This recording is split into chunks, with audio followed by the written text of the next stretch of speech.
Hello there and welcome back. So today we are going to dive right in and we are talking about limiting media exposure to help you remain calm.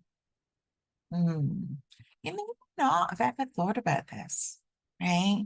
I actually stopped watching the news on regular TV years ago, years and years and years ago. It was probably actually shortly after 9/11. At the time, we lived right outside of Manhattan. Um, we used to drive down the road and be able to see the Twin Towers that were suddenly not there anymore. We lost neighbors. It was an extraordinarily traumatic event for us, as well as obviously thousands of people who were very directly impacted. But it was that time in my life. My children were very young, and I realized that I didn't want that kind of stuff on TV for them. It's interesting, right? Sometimes we notice things for other people more than we do for ourselves. But I just didn't want the doom and gloom, the fear, the concern, people being shot or fires or terrorism, all of these very, very, very serious and big topics. Now, I'm not saying that I don't get informed. I have a few sites that I will go to that I will choose to visit, who are reporting in a way that it feels trustworthy to me. But I no longer just have the news on. And it was really interesting. In Thrivership School this past month, we were having a conversation. We do group coaching and people get to, ask their questions and things.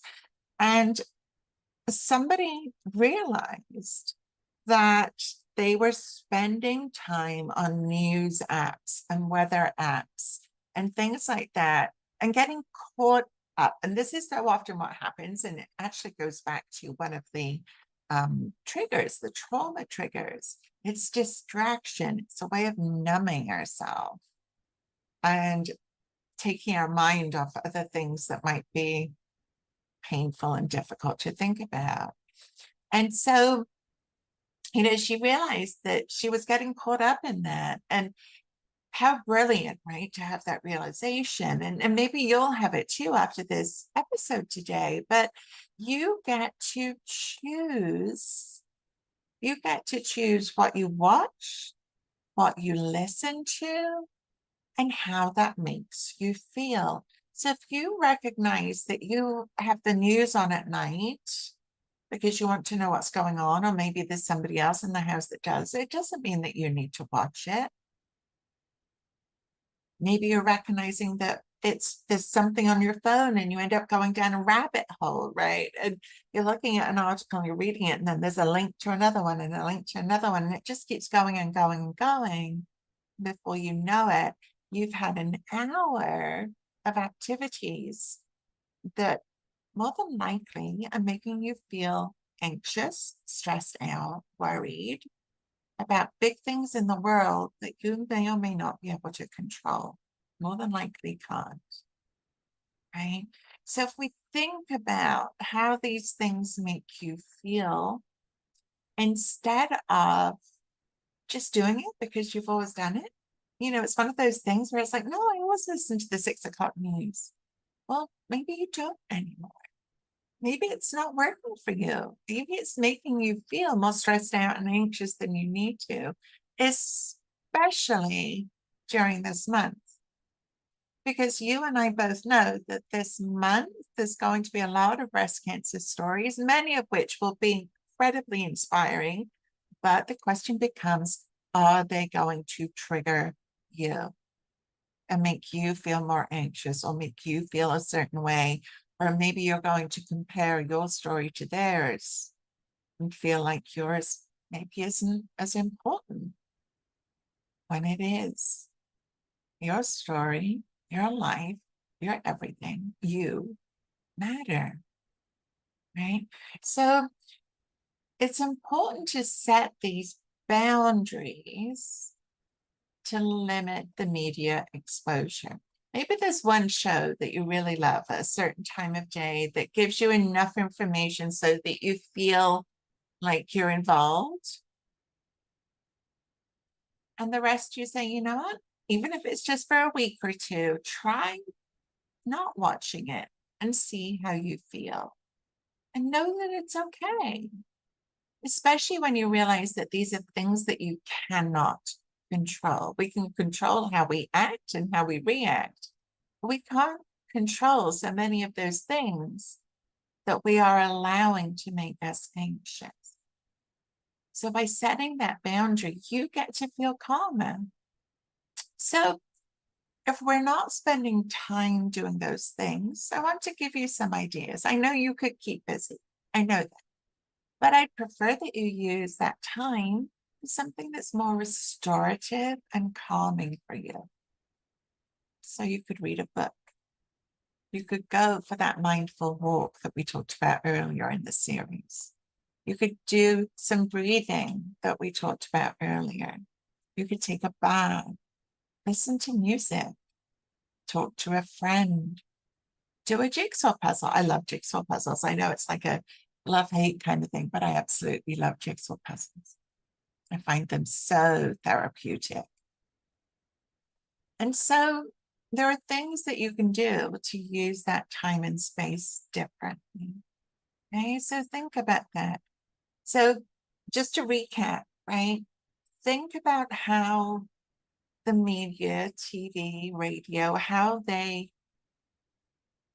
make you feel, how they affect your emotions, right? Then think about setting boundaries. What boundaries are you willing to try on for size?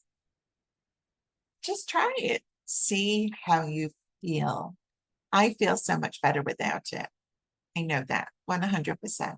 Hands down, I don't need that. It doesn't help me in my life to have things like that in front of me. This doesn't. And then think about what could you do instead that would actually make you feel calmer, that would make you feel happier, that would make you feel less stressed, less worried. Okay? So your calming action today is to designate specific media-free times each day. Right? So just choose a time that you're going to try this out and see how it works for you. And during that time, engage in a soothing, restorative activity instead. I want to take a nap, take a nap. I'm all for it. I love naps. Okay? So think about that. Be aware. Don't just buy into doing what you've always done because you've always done it. We get to jump off that hamster wheel whenever you want. Whenever you want. Okay? So ending our episode today, as we will every day throughout this month, placing your left hand over your chest, your right hand gently on top of it. Imagine that you are just hugging your heart, right? Holding it gently, lovingly, calmly. And repeating after me as you are saying to your 10-year-old self. And I invite you, as we go through this series this month, it might be tempting to miss this step, right? It's going to come at the end of every episode. But I'm going to invite you to play along.